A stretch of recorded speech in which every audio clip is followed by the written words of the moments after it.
بسم الله الرحمن الرحيم قل والله أحد الله الصمد لم يلد ولم يولد ولم يكن له كفوا أحد. بسم الله الرحمن الرحيم قل والله أحد الله الصمد لم يلد ولم يولد ولم يكن له كفوا أحد. أعوذ بالله من الشيطان اللعين الرجيم. بسم الله الرحمن الرحيم.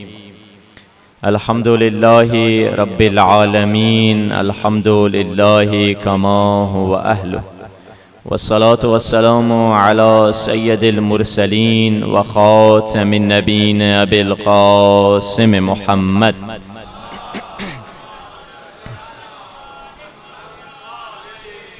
وآله الطيبين الطاهرين المعصومين، واللعنة دائمة على أعدائهم أجمعين من الآن إلى لقاء يوم الدين. مل کر دعائے فرج کی تلاوت کرتے ہیں.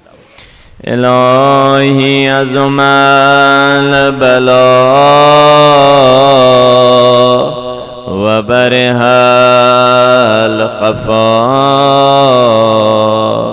وانكشف الغطاء وانقطع الرجاء وزاقت الأرض ومنعت السماء وأنت المستعان وإليك المشتكى وعليك المعول في الشدة والرخاء. اللهم صل على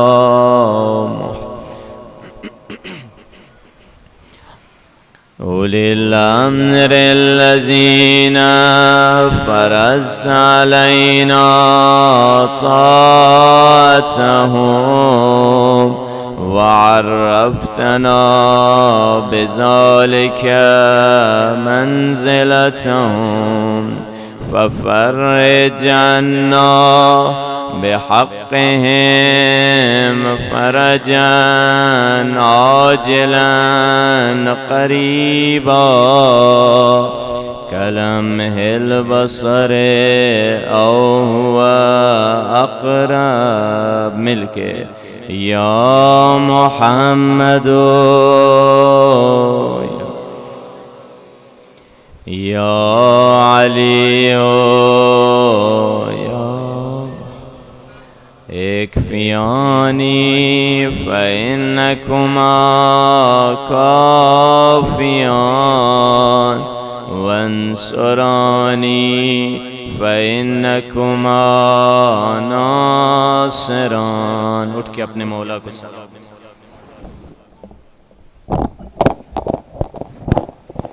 یا مولانا یا صاحب الزمان الغوث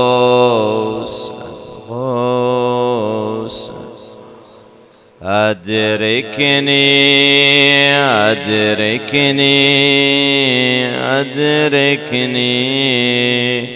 الساعة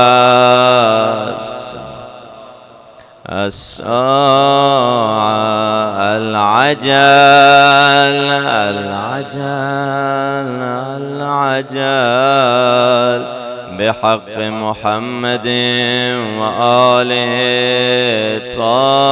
الطاهرين. صلوات.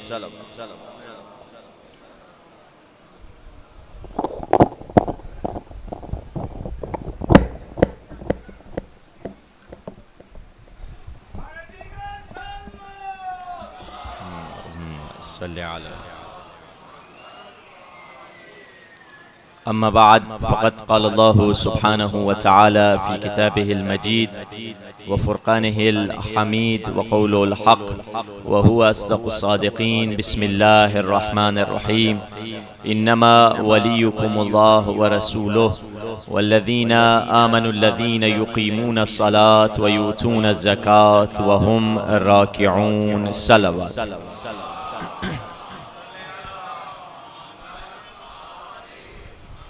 حدیث شریف میں رسول اللہ ارشاد فرما رہے ہیں تخلقوا باخلاق اللہ، اپنے کردار اپنے اخلاق کو اللہ کے اخلاق کے شبیہ بنا دو۔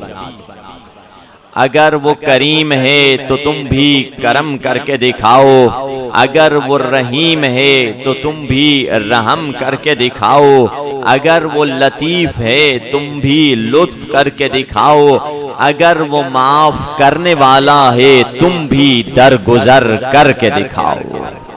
اپنے کردار کو اللہ کی کردار کے شبیہ بنا دو۔ اب یہ معنوی شباہتیں، کبھی لوگوں میں ظاہری شباہتیں ہوتی ہیں۔ آپ کربلا گئے، آپ نے دیکھا ایک بندہ بالکل ہی آپ کے پاکستان میں رہنے والے دوست کے شبیہ ہیں۔ خصوصاً جب گھر میں بچہ پیدا ہوتا ہے، سوال یہ کیا جاتا ہے بچہ کس کے شبیہ ہے؟ ددیال والے کہتے ہیں ہم پر گیا ہے، ننیال والے کہتے ہیں ہم پر گیا ہے، بشرطے کہ بچہ خوبصورت ہو۔ سب کہتے ہیں ہمارے جیسا ہے، اگر خوبصورت نہ ہو تو کہتے ہیں فرسٹ ٹائم ہماری فیملی میں ایسا بچہ پیدا ہوا ہے۔ بچہ جس گھر میں پیدا ہوتا ہے گھر والوں سے اس کی شکل و صورت ملتی جلتی ہے۔ اب مولا علی کو کعبۃ اللہ سے رسول اللہ گھر لے کر آئے، لوگ پوچھ رہے ہیں کہ بچے کی شکل و صورت کس سے ملتی جلتی ہے؟ معمولی سا سوال ہے، رسول اللہ کے لیے مشکل ہو گیا، خاموش ہیں، کیونکہ یہ بچہ جس گھر میں پیدا ہوا اس گھر والے کی تو کوئی ظاہری شکل و صورت ہی نہیں ہے۔ ایک مرتبہ قدرت کی آواز آئی، حبیب ان لوگوں سے کہہ دیجئے اس بچے کی آنکھیں عین اللہ ہے، زبان لسان اللہ ہے، چہرہ وجہ اللہ ہے، ہاتھ ید اللہ ہے، سینہ جنب اللہ ہے، بازو عضد اللہ ہے، یہ بچہ سر سے پاؤں تک علی ولی اللہ ہے۔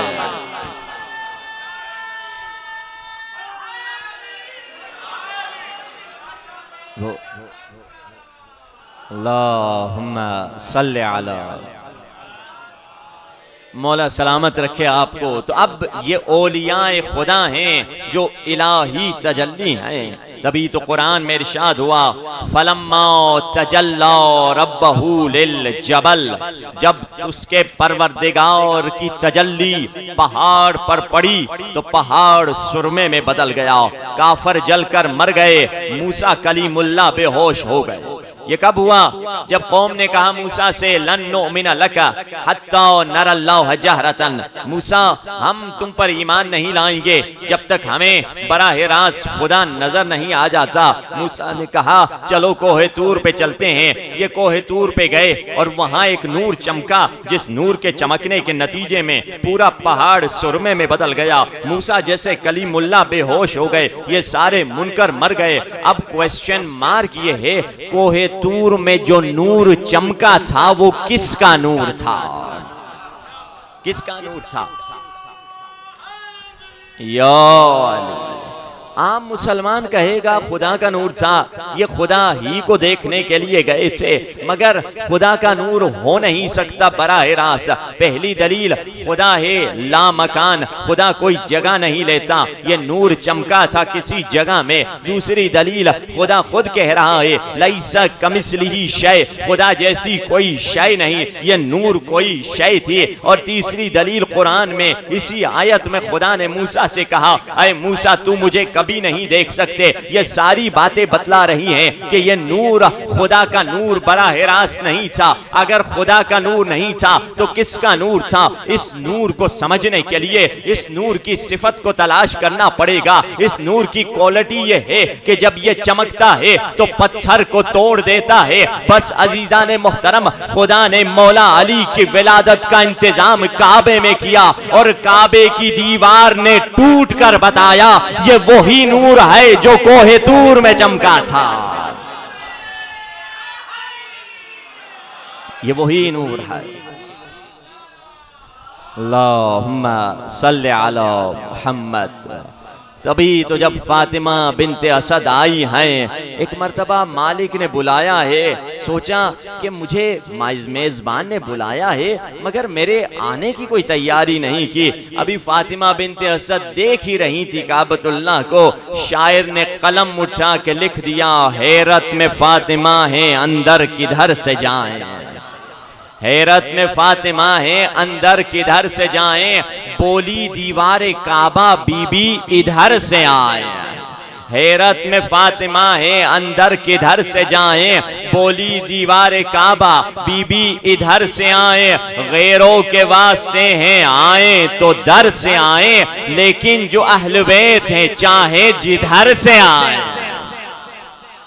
یہ وہ ہستیاں ہیں، حیدری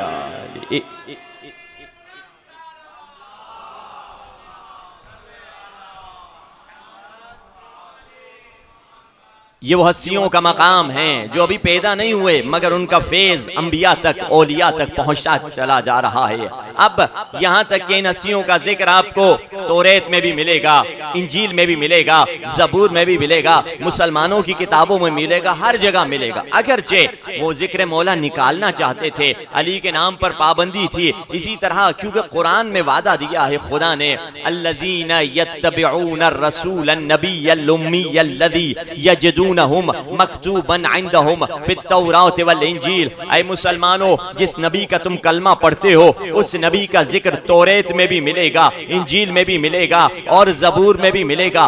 یجدونہ مضارع کا صیغہ ہے، یعنی پریزنٹ ٹینس اور فیوچر ٹینس پر دلالت کرتا ہے، یعنی یہ ذکر آج بھی ہے اور قیامت تک یہ ذکر رہے گا۔ ہر سال نئی بائبل آتی ہے، ہر سال نئی ورژن آتا ہے، وہ مٹا دیتے ہیں مگر پھر بھی ان ہستیوں کا ذکر رہے گا۔ بالکل ایسے ہی جیسے فرعون کے زمانے میں فرعون سے جادوگروں نے کہا، اے فرعون ایک بچہ پیدا ہوگا جو تمہاری حکومت کا تختہ الٹ دے گا، اور فرعون نے کہا تو کیا کریں؟ کہا آج کے بعد جو بچہ پیدا ہوگا اسے قتل کر دو۔ تاریخ کے حساب سے 70,000 بچے مارے گئے، جیسے آپ فلسطین میں چھوٹے چھوٹے بچوں کو مار رہے ہیں، 40,000 تک شہداء کا نمبر پہنچ چکا ہے، جن 40,000 میں 16,000 بے گناہ بچیاں اور بچے ہیں۔ وہ آج کے زمانے کے فرعون ہے، وہ اس زمانے کا فرعون۔ میں خدا سے کہوں گا خدایا 70,000 بچے مارے گئے، تو نے انتقام نہیں لیا؟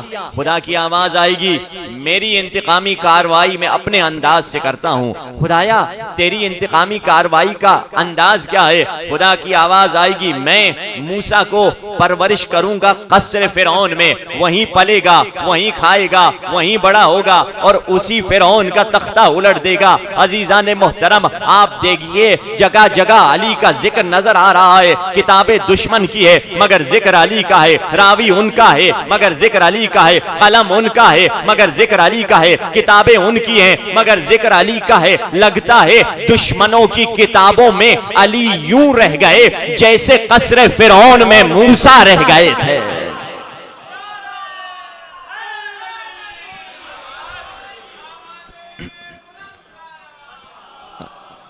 صلی علی، تبھی تو ہم کہتے ہیں علی جمال دو عالم، علی امام زمانہ، علی وقار دل و جان، علی بہار چمن، علی عروج فصاحت، علی کمال سخن، علی عرب کے اندھیروں میں حق کی پہلی کرن، علی ضمیر جنوں، علی میر کاروان خرد، علی امین رموز الرسول، علی فکر احد، علی دلیر و بہادر، علی سخی و کریم و اسد، علی ولی سے گریزاں نہ ہونا خدا کے لیے، علی تو قوت بازو ہے مصطفیٰ کے لیے، علی کا کلام سلونی کے وعدے کو نبھانا، علی کا حسن رب کی خلقت کا شہکار دکھانا، علی روکے تو نوا خاموشی میں ڈھلتی ہے، علی چلے تو زمانے کی سانس چلتی ہے، علی کا علم کرم گسری میں نبی کا ثانی، علی کا علم صحراؤں میں سمندر کی روانی، علی ہے منزل ادراک و آگہی کا نشان، علی ہے رونق محفل زمان و مکان، علی کے ذکر سے جنت وہ وصول ہوتی ہے، علی کے بغیر کب دعا قبول ہوتی ہے؟ اگر طالب ہو نجات ابد کے لیے علی کو پکار کے دیکھو ذرا تم مدد کے لیے، بھٹک رہے ہو کہاں عاقبت گری کے لیے، علی کا نام ہی کافی ہے رہبری کے لیے۔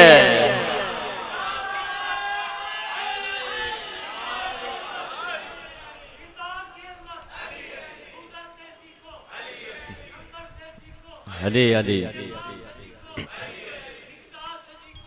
علی علی علی اللہم صلی علی محمد وآل محمد وعجل فرجہم۔ یہ ہستیاں وہ ہیں جن کا مقام اور رتبے کی انتہا نہیں ہے، جہاں ہمارے عقلوں کی انتہا ہے وہاں سے ان کی فضیلت کی ابتدا ہوتی ہے، اور ہم اس فرش عزا پہ جمع ہیں۔ علی کی ولایت کے سمندر میں سے ہم کو بس ایک قطرہ مل جائے ہماری زندگی سور جائے گی۔ تبھی تو فرمایا ولایت علی ابن ابی طالب حصنی، علی کی ولایت ایک قلعہ ہے، فمن دخل حصنی، جو اس قلعے میں اندر آ گیا، امن من عذابی، وہ اب معصوم ہو جائے گا، یعنی 14 معصوم نہیں بلکہ چھوٹے لیول کا معصوم ہو جائے گا، وہ کبھی گناہ نہیں کر سکتا، وہ کبھی حرام کی طرف نہیں جا سکتا۔ ہم تو ولایت کا دعویٰ کرتے ہیں مگر تب بھی گناہ کرتے ہیں، ریزن کیا ہے؟ مسئلہ یہ ہے ہم ولایت کے دروازے پر کھڑے ہوئے ہیں، نعرے لگا رہے ہیں، مولا کہہ رہے ہیں اندر آ جاؤ، ہم کہہ رہے ہیں مولا میں ادھر خوش ہوں، میں ادھر ہیپی ہوں، آئی ایم ہیپی مولا۔ مولا کہہ رہے ہیں اندر آؤ، میں تمہیں سلمان و ابوذر بنا دوں گا، تم یا علی۔ مولا کہہ رہے ہیں تم ولایت کے قلعے میں اندر آؤ، وہ چیزیں میں تمہیں دکھاؤں گا جو عام لوگ نہیں دیکھتے، وہ سنو گے جو عام لوگ نہیں سنتے۔ نبوت کا راستہ بند ہے، کوئی نبی نہیں بن سکتا، رسالت کا راستہ بند ہے، کوئی رسول نہیں بن سکتا، مگر ولایت کا راستہ کھلا ہوا ہے۔ کہتے ہیں نا کہ ولی بن گئے یا علی کہنے والے، مگر زبان سے نہیں دل سے یا علی کہنا ہے۔ کیسے دل سے کہیں؟ اصلی محبت۔ تبھی تو حدیث قدسی میں آواز آئی، من طلبنی وجدنی، من وجدنی احبنی، من احبنی عشقنی، من عشقنی عشقتہ، ومن عشقتہ قتلتہ، ومن قتلتہ فعلی دیتہ، ومن علی دیتہ فانا دیتہ۔ خدا حدیث قدسی میں خدا کا وہ کلام جو قرآن سے ہٹ کر ہے، فرمایا جس نے میری طلب کی اس نے مجھے پا لیا، جس نے مجھے پا لیا اس نے میری معرفت حاصل کر لی، جس نے میری معرفت حاصل کر لی وہ میرا محب بن گیا، جو میرا محب بن گیا پھر وہ میرا عاشق بن گیا، جو میرا عاشق بن گیا میں خدا بھی اس کا عاشق بن گیا، اور جس کا میں عاشق بن گیا میں نے اسے قتل کر ڈالا، اور جسے میں نے قتل کر ڈالا اس کا کفارہ، اس کی دیت میرے ذمے پہ ہے، اور جس کی دیت میرے ذمے پہ ہے میں نے خود کو اسے عطا کر دیا ہے۔ پھر خدا اپنی محبت اسے دے دے گا۔ اصل زندگی کا مقصد یہ ہے اللہ کی محبت ہمیں مل جائے، اولیاء خدا کی محبت کے دعوے اہل بیت کے ساتھ بہت ساروں نے کیے تھے، مگر کیا وہ سچے تھے؟ مولا چھٹے امام کے پاس آیا، مولا میں آپ کا چاہنے والا ہوں۔ مولا نے اس سے 5-10 سوال کیے، کیا یہ نیک کام کرتے ہو؟ کیا یہ نیک کام کرتے ہو؟ کیا اپنی بیواؤں غریبوں کو دیکھتے ہو؟ کیا اپنے رشتہ داروں کو دیکھتے ہو؟ کیا فلاں صدقہ دیتے ہو؟ اتنے سارے سوال کیے، وہ خاموش ہو کے چلا گیا۔ امیر المومنین کے پاس شخص آیا، مولا میں آپ کا محب ہوں۔ مولا نے اس سے سوال کیا، بتاؤ۔ عجیب، مولا نے اسے جملہ کہا میں آپ کا عاشق ہوں۔ مولا نے کہا ڈرو اس دن سے جس دن باطل کا پرچم تمہارے ہاتھ میں ہوگا اور مسجد کے اس دروازے سے اندر آ رہے ہوگے۔ علی نے یہ کہہ دیا، 30 سال بعد یہ یزیدی فوج میں شامل ہوا اور یزیدی فوج کا علمبردار ہوا، اور جب لٹا ہوا قافلہ کوفے پہنچا تھا یہ مسجد کے اسی دروازے سے یزیدی پرچم لے کر آ رہا تھا۔ لوگوں نے دیکھا 30 سال پہلے اس نے علی سے کہا تھا میں آپ کا چاہنے والا ہوں، اور 30 سال بعد علی کے بیٹے کے قاتلوں میں شامل ہو گیا۔ محبت کا دعویٰ اس نے بھی کیا تھا، مگر اس محبت کے دعوے میں حقیقت نہیں تھی، زبانی محبت تھی، دل کی محبت نہیں تھی۔ رات کی تاریکی ہے، علی کوفے کی گلیوں میں ٹہل رہے ہیں، پیچھے سے کسی کے آنے کی آواز آئی۔ علی نے کہا، علی جانتے تھے عین اللہ ہی آنکھ ہے، مالک تجھے کیا شے یہاں لے کر آئی؟ مالک نے کہا، حبک یا امیر المومنین، تیری محبت مجھے یہاں لے کر آئی ہے۔ اب مولا نے سوال نہیں کیا، کوئی وارننگ نہیں دی، کوئی کویسچن مارک نہیں پوچھا، مولا نے تائید کی، صدقت مالک تو نے سچ کہا ہے، کیونکہ مالک عاشق تھا۔ عاشق کو یہ کہنے کی ضرورت نہیں کیا کرو کیا نہ کرو، عاشق خود جانتا ہے میرا معشوق مجھ سے کیا چاہتا ہے۔ تیرے 12ویں امام تجھ سے کیا چاہتے ہیں کون نہیں جانتا۔ ہم فرش عزا پہ جمع ہوئے ہیں تاکہ 12ویں سرکار تک پہنچے۔ اگر یہ فرش عزا ہم کو امام زمانہ سے کنیکٹ کر لے تو ہم کامیاب ہیں، اگر نہیں کنیکٹ کرے ہم آئے امام حسین کا ذکر کا مقصد یہ ہے، ہم پرسہ کسے دینے آئے ہیں؟ کبھی ہم ذکر علی، ذکر نبی، ذکر حسین سنتے ہیں، مگر اصل جس کی بارگاہ میں بیٹھے ہوئے ہیں اسے بھول جاتے ہیں۔ وہ 12ویں امام ہیں، ہم انہی کو پرسہ دینے آئے ہیں، انہی کی ولایت میں ہیں، ہم انہی کے پرچم تلے جی رہے ہیں۔ یقین جانیے اگر ہمارے دل میں سچی محبت آ جائے ہماری پوری زندگی بدل جائے گی۔ جوان ہیں، اسکول سے ٹیچر نے انہیں اسکول کے طرف سے انہیں کربلا لے کر گئے۔ ٹیچر نے کہا بچوں سے، بچوں کربلا کا اصول یہ ہے، جب حرم امام حسین پہ زیارت نظر پڑے ذریعہ مولا پہ 3 دعائیں پہلی نگاہ میں قبول ہیں، تیار کر دو۔ اب ہر بچے نے کوئی نہ کوئی دعا تیار کی، کسی نے کہا میں یہ مانگوں گا، یہ مانگوں گا، یہ مانگوں گا۔ ہوٹل واپس آئے، آپس میں باتیں کر رہے ہیں کہ تم نے کیا مانگا؟ کسی نے کہا میں نے امتحان میں پاس ہونے کی دعا مانگی، کسی نے کہا میں نے ماں کی علاج کے لیے دعا مانگی، میں نے یہ مانگا۔ ایک بچہ تھا، اس سے پوچھا تم نے کیا مانگا؟ اس نے کہا میری پہلی دعا یہ تھی کہ مجھے حسین مل جائے، میری دوسری دعا یہ تھی کہ مجھے حسین مل جائیں، مجھے تیسری دعا مجھے حسین مل جائیں۔ بچوں نے ہنس کر کہا پہلی دعا تو تیری صحیح تھی، دوسری تیسری کو ضائع کر دیا، کچھ اور مانگ لیتا۔ بچہ تھا خاموش ہو گیا، بزرگ برابر میں کھڑے تھے، بزرگ نے کہا اس بچے نے تو صحیح دعا مانگی ہے، کیوں؟ کیونکہ جسے 100 مل گیا اسے 70 بھی مل گیا، اسے 80 بھی مل گیا، اسے 50 بھی مل گیا، جسے حسین مل گئے اسے سب کچھ مل گیا ہے۔ اگر ان اولیاء خدا کی سچی محبت ہمارے دل میں آئے، وہ کون سی محبت؟ جو ہمارے کردار کو بدلے، جو ہمیں گناہ سے روکے۔ اگر یہ میری محبت ہے جو مجھے حرام کی نگاہ سے حسین کی محبت روک نہیں سکتی، یہ بہت کمزور محبت ہے، یہ زبانی محبت ہے۔ تبھی تو وہ مومن جس نے کہا تھا میں عاشق حسین ہوں، رات کو اس نے بڑا عجیب خواب دیکھا، رات کو خواب دیکھا امام حسین نماز پڑھ رہے ہیں اور مولا کہہ رہے ہیں آج سعید نہیں آیا، تم کھڑے ہو جاؤ، تیر اپنے سینے پہ لو۔ کہا جی مولا میں نے مسائب میں سنے ہیں سعید نے تیر لیے اپنے سینے پہ، آج مجھے یہ شرف مل رہا ہے۔ یہ کھڑا ہو گیا مومن، مگر جیسے تیر آنے لگا فوراً بیٹھ گیا اور تیر جا کر فرزند زہرا کو لگا۔ اسے بڑی تکلیف ہوئی کہ میں نے یہ کیسی خطا کر دی۔ پھر سے کھڑا ہوا ہمت کر کے، پھر سے جب تیر قریب آتا تھا یہ بیٹھ جاتا تھا، تیر امام حسین کو لگ جاتا تھا۔ یہ چیختا ہوا اٹھا اور عالم دین کے پاس گیا، میں نے کیا خطا کی ہے؟ کہا اصل میں تم مولا کے محب ہو، محبت کا دعویٰ ہے مگر تمہاری محبت کمزور ہے۔ تم نے پہلے یہ سمجھا تھا کربلا والوں نے کوئی معمولی کام کیا ہے، میں بھی ہوتا تو وہ کر لیتا، نہیں وہ عاشق حسین تھے جنہوں نے اپنی جان قربان کر دی۔ جو انسان مولا کی خاطر اپنی خواہشات اور شہوت کو قربان نہیں کر سکتا وہ جان بھی کبھی نہیں دے سکتا ہے۔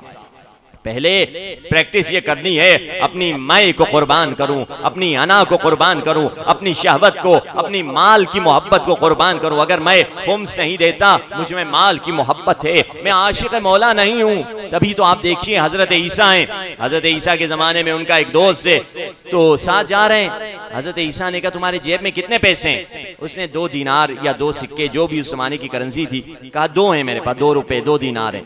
حضرت عیسیٰ نے 1 دینار نکالا، کہا 3 دینار ہو گئے، جاؤ 3 روٹیاں لے کر آؤ۔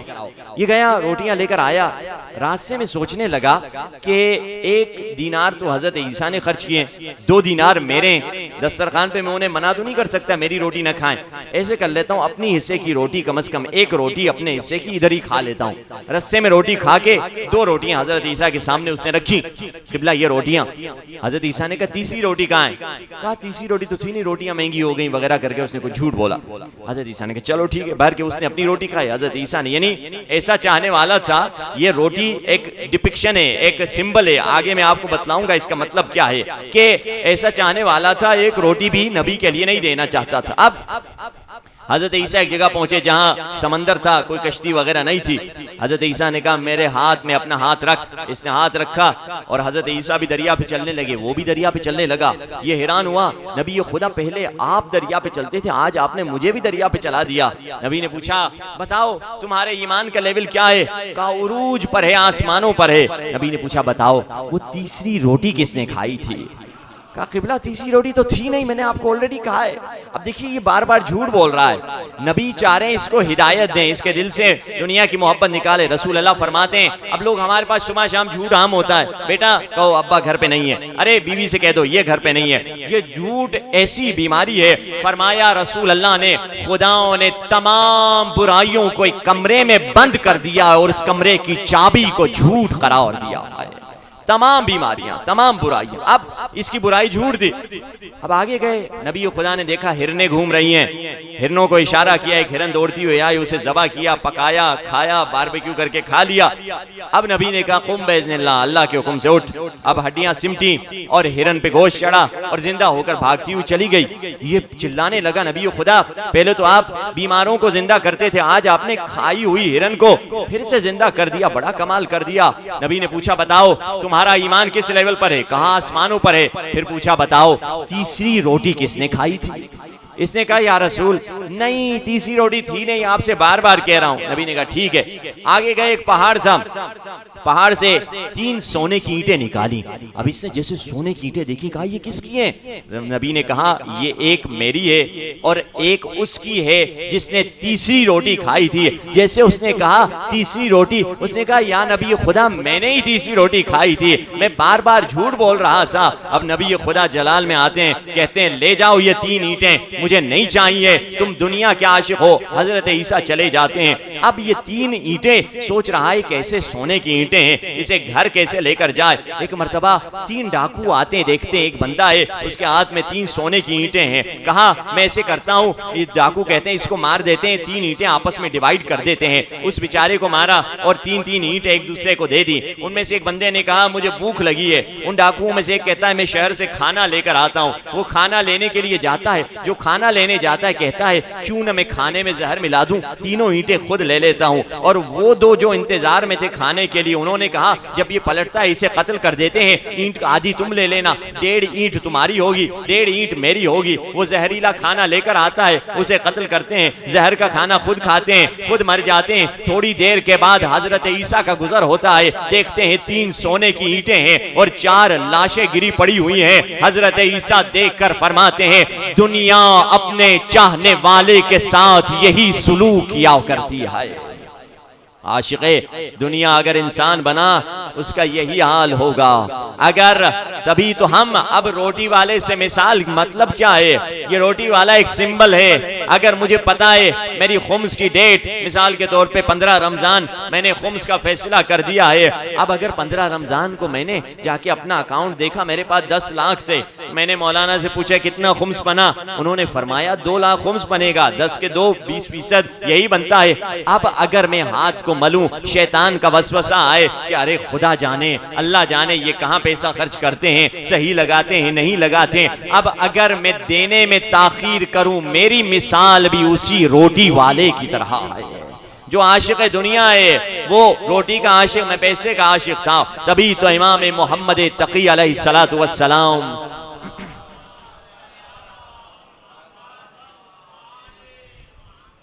کو مولا کو کسی چاہنے والے نے خط میں لکھا مولا آپ ہمارا خمس معاف کروا دیں۔ امام نے جلال بھرا جواب دیا اے مومن کیا تو سمجھتا ہے ہم خمس اور تیرے مال کے محتاج ہیں؟ دنیا اور آسمان، زمین اور آسمان کا خزانہ ہمارے قدموں پہ ہے۔ خدا نے خمس کو اسی لیے واجب نہیں کیا کہ ہم فائدہ اٹھائیں۔ اس وقت معصوم نے فرمایا اے مومن یاد رکھ، خدا نے خمس کو اسی لیے واجب کیا ہے تاکہ تمہارے دلوں سے دنیا کی محبت کو نکالا جائے۔ وہ دنیا کی محبت جس نے شمر کو شمر بنایا، ہم شمر پہ لعنت بھیجتے ہیں، یزید پہ لعنت بھیجتے ہیں، مگر شمر بنانے والی فیکٹری آج بھی شمر بنا رہی ہے، شمر بنانے والا کارخانہ آج بھی یزید بنا رہا ہے۔ وہ کیا ہے؟ وہ دنیا کی محبت ہے، وہ پاور کی محبت ہے، وہ عشق مال ہے۔ تبھی تو جب سینہ شبیر پہ شمر آیا، مولا نے پوچھا شمر کیا تو نہیں جانتا؟ ہاں میں جانتا ہوں، آپ فرزند رسول ہیں، آپ نبی کے نواسے ہیں، تو پھر تم مجھے کیوں قتل کر رہا ہے؟ کہا مجھے سکوں کے وعدے دیے گئے ہیں، وہ پیسے کی وجہ سے۔ تبھی تو 30 سال پہلے علی نے عمر سعد سے کہا تھا اے عمر سعد ایک دن آئے گا تو جنت اور جہنم کے درمیان کھڑا ہوگا اور تو جہنم کو اختیار کرے گا۔ عمر سعد کہتا نہیں نہیں مولا میں جنت کو اختیار کروں گا۔ علی نے کہا دیکھ لینا علی کی سچی زبان کیا کہہ رہی ہے۔ 30 سال بعد حسین مدینے سے چلے، یزید نے عبید اللہ ابن زیاد کو پیغام دیا لشکر تیار کر۔ عبید اللہ ابن زیاد نے عمر سعد کو بلایا، تیرا باپ ایران کا فاتح تھا؟ جی ہاں، اس نے ایران کو فتح کیا تھا، ایران کی باتیں تمہیں بتاتا تھا، ایران کا گورنر تمہیں بننا ہے؟ ہاں کیوں نہیں بننا، ہاں مگر شرط ہے حسین کے قتل میں شرکت کرنی ہوگی۔ یہ گھبرا گیا کیونکہ یہ دشمن نہیں تھا، یہ بھی محبت کا دعوے دار تھا، امام حسن کا محب تھا، مولا علی کا محب تھا، مگر ایک مرتبہ اس نے کہا اتنی جلدی میں فیصلہ نہیں کر سکتا، مجھے ایک رات کی فرصت دے دے۔ ساری رات یہ ٹہلتا رہا اور اس کے شعر آج بھی تاریخ میں لکھے ہیں۔ یہ کہتا ہے اپنے شعر میں ایک طرف نواسہ رسول ہے، ایک طرف رے کی حکومت ہے جو میری آنکھوں کی ٹھنڈک ہے، نہ میں اسے چھوڑ سکتا ہوں نہ میں اسے لے سکتا ہوں۔ اگلے دن اس نے فیصلہ کیا میں تیار ہوں۔ 10 محرم کے دن امام حسین نے بڑی کوشش کی اس کو ہدایت دینے کی۔ ایک طرف امام حسین آئے، دائیں طرف حضرت عباس، بائیں طرف علی اکبر، وہ بھی دوسرے طرف سے آیا، ایک طرف اس کا بیٹا ایک طرف اس کا غلام، ایک پوائنٹ پہ ملتے ہیں۔ مولا کہتے ہیں لا تشارک فی دمی، میرے قتل میں شرکت نہ کر۔ کہا مولا میری جان خطرے میں۔ مولا نے کہا کہ جان خطرے میں میں تمہیں ایک ایسی جگہ پہنچا دوں گا کوئی تمہیں نقصان نہیں دے سکے گا۔ دوسرا بہانہ کیا مولا میرے پیسے مجھ سے لے لیے جائیں گے۔ مولا فرماتے ہیں مدینے میں ایک باغ ہے جس باغ کے بیج کو میرے بابا نے اپنے ہاتھوں سے بویا ہے، اب وہ بیج بڑے تناور درخت بن گئے ہیں، وہ سارا باغ میں تمہیں دے دیتا ہوں، تمہارے پیسے کا مسئلہ حل کر دوں گا۔ پھر تیسرا بہانہ کیا مولا مجھے رے کی حکومت کا وعدہ دیا گیا ہے۔ حسین جلال میں آ کے فرماتے ہیں قتلک اللہ فی فراشک، اللہ تمہیں بستر ہی میں قتل کرے۔ جب مختار آئے تو اس کی موت بستر ہی میں ہوئی تھی۔ جب مولا نے کوشش کی اس کے دل سے دنیا کی محبت، کوئی حکومت، کوئی وزارت، کوئی دولت، اسی وجہ سے مرتا رہا اور دشمن آقا ہوتے رہے۔ جنگ صفین کے پلٹ رہے ہیں مولا علی جنگ صفین سے۔ ایک مرتبہ ایک قبرستان کے سامنے علی رک گئے، ایک مرتبہ قبروں کو دیکھ کر علی فرما رہے ہیں یا اہل القبور الموحشہ، یا اہل التربہ، یا اہل القربہ، یا اہل الوحشہ، یا اہل الوحشہ، انتم لنا فرط سابق ونحن لکم تبع لاحق، اما الاموال فقد قسمت، اما الدار فقد سکنت، واما الازواج فقد نکحت، هذا خبر ما عندنا فما خبر ما عندکم۔ علی قبرستان کے دروازے پر کھڑے ہو کے کہہ رہے ہیں اے کیڑوں مکوڑوں کے ساتھ رہنے والے، اے اندھیری گھروں میں رہنے والے، اے وہ پڑوسیوں جو ایک دوسرے کی خبر نہیں رکھتے ہو، اے تنو تنہائی میں رہنے والے، اے بھیانک گھروں میں رہنے والے، اے ڈراؤنی جگہ میں رہنے والے، علی تم سے مخاطب ہے، کیا تم جانتے ہو اس دنیا کی کیا خبر ہے؟ اب مولا اس دنیا کی خبر فرما رہے ہیں۔ فرمایا اما الدار، وہ جو گھر تم نے خون پسینے سے بنائے تھے، لوگوں کا حق ادا نہیں کرتے تھے، نہ خمس ادا کیا، نہ بہنوں کا حق ادا کیا، نہ بیوی کا حق مہر ادا کیا، نہ زکوٰۃ ادا کی، کچھ نہیں، زمینوں کی زکوٰۃ بھی ادا نہیں کی، مگر تم نے اپنا گھر بنا دیا، بنگلہ بنا دیا۔ مولا فرماتے سن، وہ گھر میں تو کوئی اور لوگ رہ رہے ہیں، وَأَمَّا الْأَمْوَالُ فَقَدْ قُسِمَتْ، وہ مال تو وارثوں کے درمیان تقسیم ہو گئے جو تم چھوڑ آئے تھے، وَأَمَّا الْأَزْوَاجُ فَقَدْ نُكِحَتْ، وہ بیویاں جن سے تم پیار کیا کرتے تھے وہ اور مردوں کے نکاح نگاہ میں آ چکی ہیں۔ پھر مولا فرماتے ہیں ھذا خبر ما عندنا، یہ ہماری دنیا کی خبر ہے، فما خبر ما عندکم، تمہاری دنیا کی کیا خبر ہے؟ اب راوی کہتا ہے علی کی آنکھوں میں آنسو بھرائے تھے، مولا پلٹتے ہیں مجھے کہتے ہیں لو اذن لهم بالکلام لاخبروکم ان خیر الزاد التقوی، اگر قبروں میں سوئے ہوئے مردوں کو بولنے کی اجازت دے دی جاتی یہ سب کے سب تمہیں بتلاتے آخرت میں تقوی سے بہتر کوئی سامان سفر نہیں ہے۔ وہ علی کا کلام امام الکلام ہے، کلاموں کا بھی امام ہے، 14 صدی بعد بھی علی کے جملے دلوں کو جھنجھوڑ دیتے ہیں کہ اے انسان تو کہاں جا رہا ہے؟ یہ دنیا دل لگانے کی جگہ نہیں ہے۔ علی ہمیں درس دے رہے ہیں اے عاشق، اگر عشق چاہیے تو اہل بیت کا عشق اپنی زندگی میں لے کر آ، اولیاء کا عشق تمہیں بچا دے گا، سارے تعلقات ٹوٹ جائیں گے، بس یہی بچائے گا۔ جوان تھا، ایک مومن نے خواب دیکھا، ایک جوان آتا ہے امام حسین کے روزے پہ سلام کرتا ہے مولا کو، اور اس نے خواب میں دیکھا حسین اسے مسکرا کر کہتے ہیں وعلیک السلام۔ کہا یہ جوان کون ہے جسے حسین مسکرا کے کہہ رہے ہیں؟ اگلے دن جب حرم میں آیا ایگزیکٹلی وہی جوان کو دیکھا، اس نے حرم میں اس نے زری پہ سلام کیا ہے، مگر اس وقت اسے امام حسین نظر نہیں آئے، خواب میں اسے بتا دیا گیا تھا حسین اسے مسکرا کے سلام کرتے ہیں۔ جوان کے پاس گیا، کیا ماجرا ہے؟ نیک و ولی خدا ہو نہیں، عالم ہو نہیں، مجتہد ہو نہیں، کون ہو؟ عابد ہو نہیں، زاہد ہو نہیں۔ کہا مجھے خواب میں بتلا دیا گیا ہے تم جب بھی حرم میں آ کے حسین کو سلام کرتے ہو حسین مسکرا کے تمہیں جواب دیتے ہیں، تو نے کیا نیک کام کیا ہے؟ کہا میری ماں تھی، میرے باپ تھے دونوں، میں کربلا سے تھوڑے سے فاصلے پر ایک گاؤں تھا، وہاں پہ رہتا تھا، چند میل کے فاصلے پر۔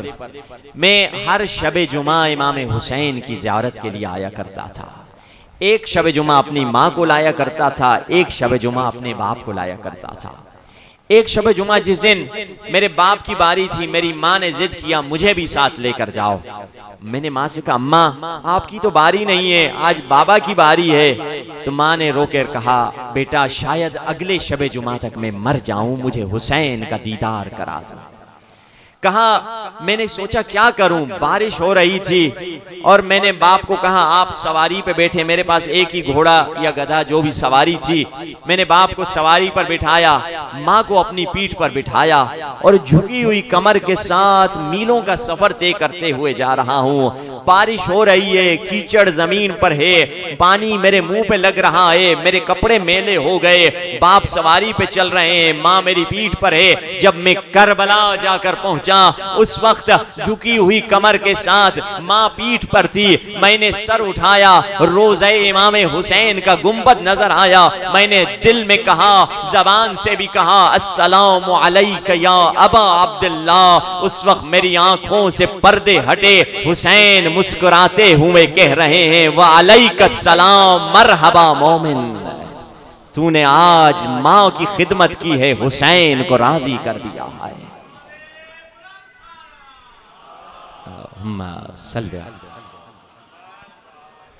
اگر عشق اہل بیت دل میں آ جائے ہماری زندگیاں سنور جائیں گی، اور بہترین وسیلہ معافی کا، توبہ کا، تقرب اہل بیت کا حسین پہ رونا ہے۔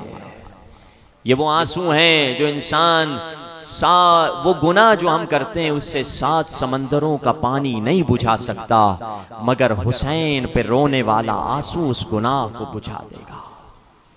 یہ وہ آنسو ہیں جو قیامت کے دن ہمیں کام آئے گا۔ راوی نے پوچھا مولا قیامت کے دن ہم آپ کو کیسے ڈھونڈیں؟ مولا نے فرمایا تمہیں ہمیں ڈھونڈنے کی ضرورت نہیں ہے، ہماری دادی فاطمہ زہرا تمہیں چن چن کر ایسے الگ کرے گی جیسے کبوترنی دانے کو چن چن کے الگ کرتی ہے۔ ہاں عزیزو، قیامت کا دن ہوگا، ایک آواز آئے گی، اے اہل محشر نظروں کو جھکا دو، ملکہ عالم بی بی آ رہی ہے۔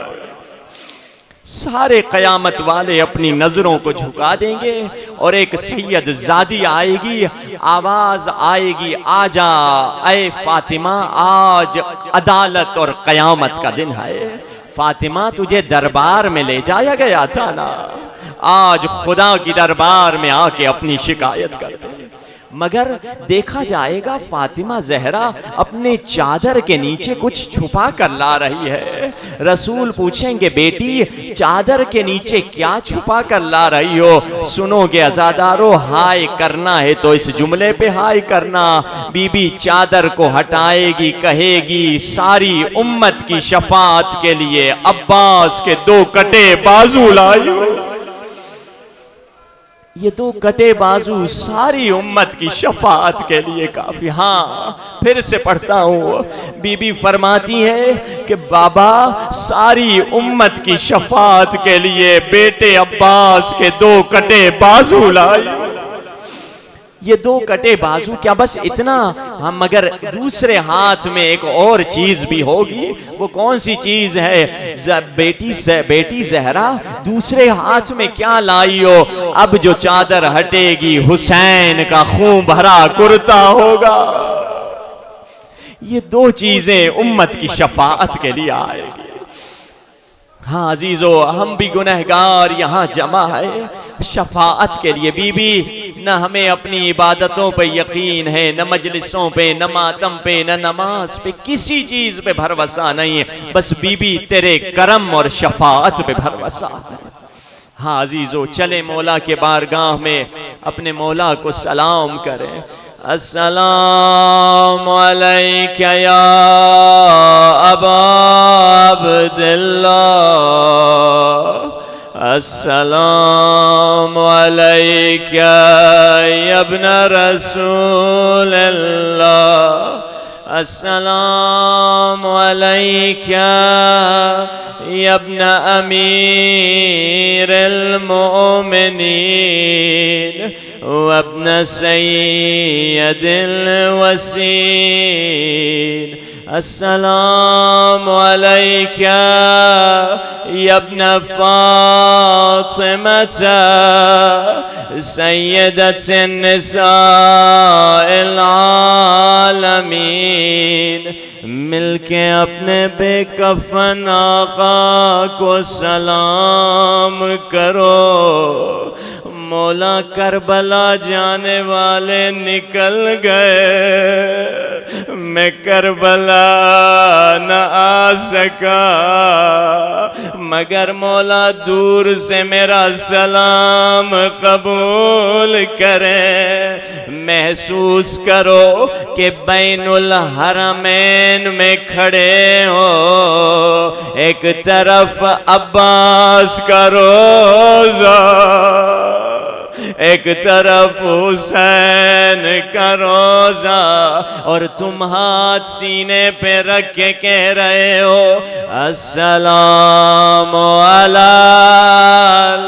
الحسین وعلی علی ابن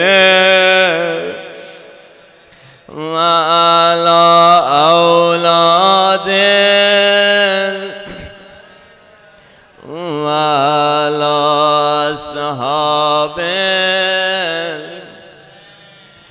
عزادارو، آج اس بچی پہ رونا ہے جسے رونے نہیں دیا گیا تھا۔ علماء بی بی سکینہ کے بارے میں ایک سخت جملہ بیان کرتے ہیں، کہتے ہیں اس بچی کو زندگی میں بابا نے اتنے بوجھ سے نہیں دیے تھے، اور جتنے شمر نے تماچے مار۔ ہائے ماتم بھی کرتے جاؤ، روتے بھی جاؤ، شرم سے نہ رونا، گھڑ گھڑ کے نہ رونا۔ ہاں 1000 بار یہ جملہ پڑھ دوں گا، نہ میں پڑھ پڑھ کے مروں گا، نہ تو سن سن کے مرے گا۔ اگر مرنا تھا تو اس سجاد نے مرنا تھا جو بہن کو تماچے لگتے دیکھ رہا تھا۔ اس بچی کو بابا نے زندگی میں اتنے بوسے نہیں دیے تھے، اور جتنے شمر نے تماچے مارے۔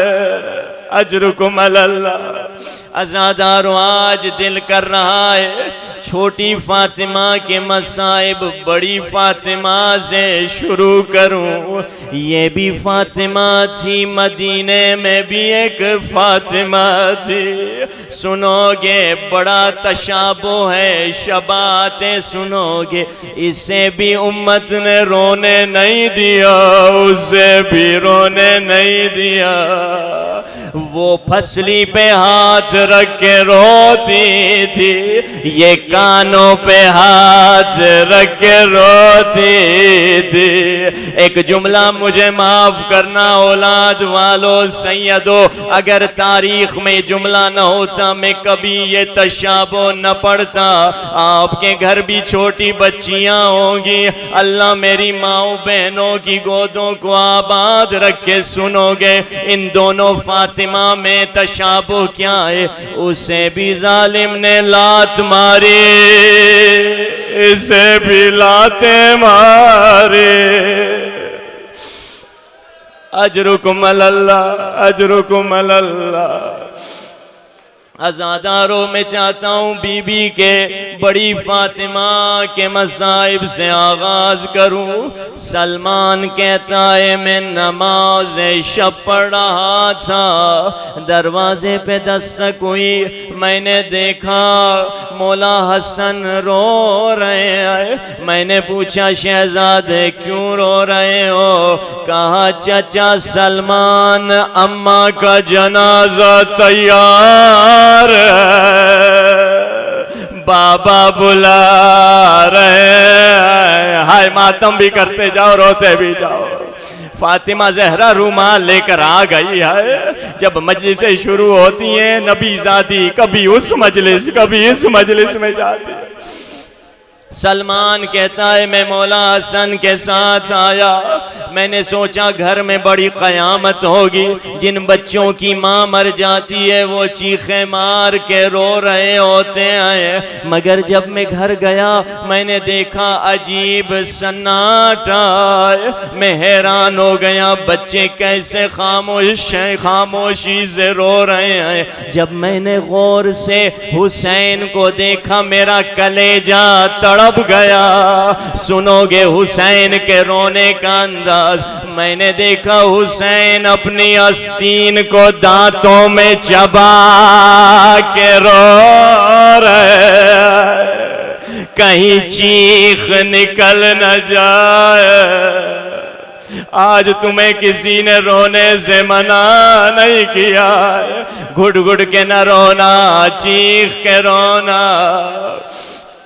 عزادارو ایک مرتبہ جنازہ تیار ہے، مولا علی کہتے ہیں آؤ بچوں اماں سے خدا حافظ کرو۔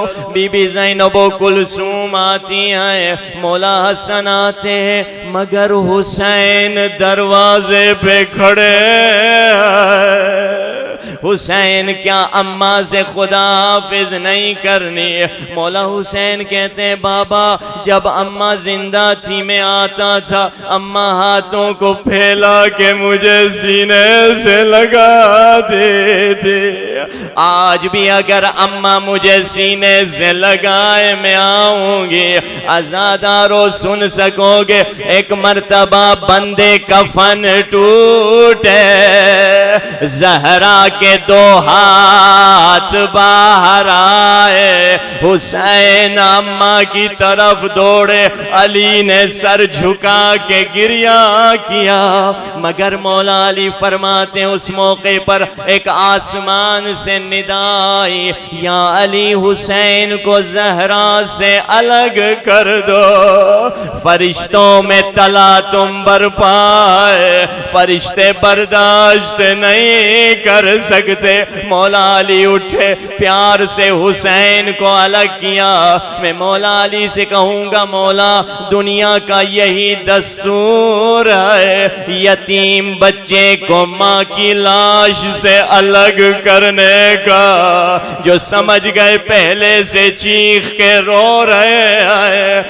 مولا علی ذرا کربلا میں آئیے، سکینہ بابا کی لاش سے لپٹی ہوئی ہے۔ بس ازادارو آخری جملہ، میں معاف کرنا امام زمانہ مجھے معاف کرے، اگر یہ جملے مقتل کے نہ ہوتے میں نہ پڑھتا۔ سیدوں مجھے معاف کرنا، ظالم نے سکینہ کو بابا کی لاش سے کیسے الگ کیا۔ کہا سکینہ چلو قافلہ چل رہا ہے، مگر سکینہ نہ اٹھی۔ یہ مقتل کے جملے فجروہا عن جسد ابیا، ظالم نے سکینہ کے بالوں میں ہاتھ ڈالا، بابا کی لاش سے گھسیٹا۔ ہائے ماتم بھی کرتے جاؤ، پھر منہ پہ تماچے مارے۔ سکینہ کبھی منہ پہ ہاتھ، کبھی سر پہ ہاتھ، نوکے نیزے سے حسین دیکھ رہے ہیں، نہ مار ظالم یہ یتیمہ ہے۔